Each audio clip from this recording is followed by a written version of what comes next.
সন্ধ্যার দিকে খবর পাই যে আশুলিয়া বাসাইল এলাকায় জনিত আমির আলী ভাড়া দেওয়া একটি ৩০০ কক্ষের ভিতর থেকে, তালাবদ্ধ কক্ষের ভিতর থেকে একটা দুর্গন্ধ আসতেছে। সেই প্রেক্ষিতে থানা পুলিশ ঘটনাস্থলে উপস্থিত হয়ে যখন ঘরের ভিতরে প্রবেশ করে তখন একটি মৃতদেহ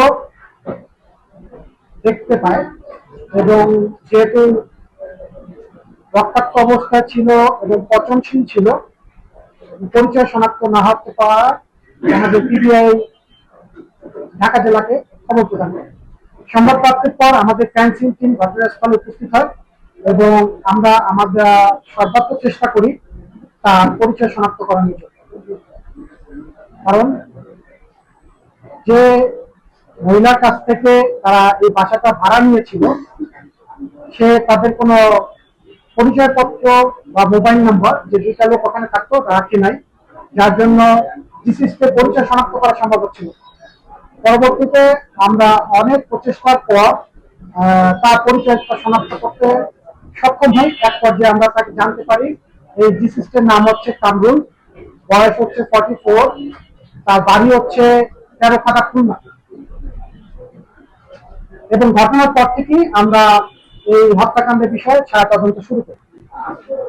গিয়ে আমরা এই দুইজন লোক যে ওখানে বাসা ভাড়া নিয়ে থাকতো তার একজনকে আমরা সন্দেহভাজন হিসাবে শনাক্ত করতে সক্ষম হই, এবং 16ই আগস্ট রাতেই আমরা ঢাকা জেলা থেকে অভিযান পরিচালনা করি খুলনার উদ্দেশ্যে।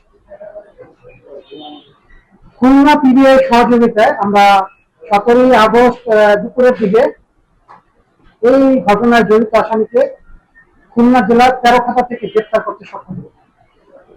গ্রেপ্তার করার এক পর্যায়ে জিজ্ঞাসাবাদে সেই ঘটনায় জড়িত থাকার কথা স্বীকার করে। তার কাছ থেকে ওই ডিসিসের মোবাইল উদ্ধারপূর্বক জব্দ করা হয়, এবং আমরা যখন ঘটনাস্থলে মানে ঢাকায় তাকে নিয়ে আসি, বাসাইল এলাকায় ওই কক্ষে নিয়ে যাই, তখন ওই কক্ষের ভিতরে যে বাথরুম ছিল সেই বাথরুমের প্যানের ভিতর থেকে হত্যায় ব্যবহৃত ছুরি তার দেখানো মতো উদ্ধার করে আমরা জব্দ করি। আশুলিয়া থানায় হত্যা মামলা রুজু হয়। ডিসিসের মামাতো ভাই বাদী হয়ে হত্যা মামলা রুজু করে এবং মামলাটা পিবিআই ঢাকা জেলা অধিগ্রহণ করে। পরবর্তীতে আমরা এই আসামিকে যখন তখন আসামি এই ঘটনার বিবরণ দিয়ে স্বীকারোক্তিমূলক জবানবন্দি প্রদান করে। সার্বিক বিশ্লেষণে দেখা যায় এই আসামি, গ্রেপ্তারকৃত আসামি আলামী এবং এই যে ডিসিস কামরুল, এরা একই এলাকার বাসিন্দা, ছোটবেলা থেকে একে অপরকে চেনে। তাদের গ্রামের বাড়ি হচ্ছে নয়া বারাসত, থানা হচ্ছে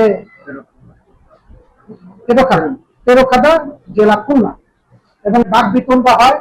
বাক বিতণ্ডার এক পর্যায়ে তারা এইটা ধস্তাধস্তিতে জড়িয়েছে।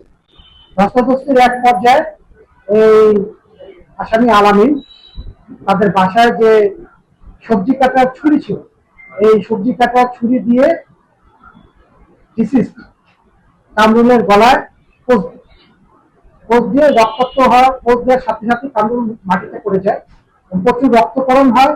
তখন সে যখন দেখছে যে প্রচুর রক্তক্ষরণ হচ্ছে, তখন সে আবার তার গামছা দিয়ে তার গলা বাঁধে।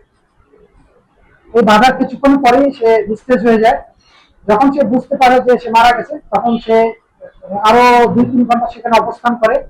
যেহেতু তার শরীরে রক্তের দাগ ছিল, সে বাথরুমে গিয়ে গোসল করে ফ্রেশ হওয়ার পর এই ভিকটিমের ডিসিসের মোবাইল নিয়ে যায়, ডিসিসের সাথে কিছু টাকা ছিল সেটাও নিয়ে যায়, নিয়ে এই ঘর তালাবদ্ধ করার পর সে ওখান থেকে বের হয়ে আশুলিয়া হয়ে ওখানে চলে যায়, মিরপুর হয়ে চলে যায় বরিশাল থেকে পরবর্তীতে সে যায় খুলনা। ইতিমধ্যে আমরা গিয়ে পরবর্তীতে যে তথ্য প্রযুক্তির সহায়তা এবং অন্যান্য বিশ্লেষণ করে আমরা খুলনা পিবিআই সহায়তা নিয়ে তাকে খুলনা জেলার তেরোখাদা থেকে গ্রেফতার করতে সক্ষম হই।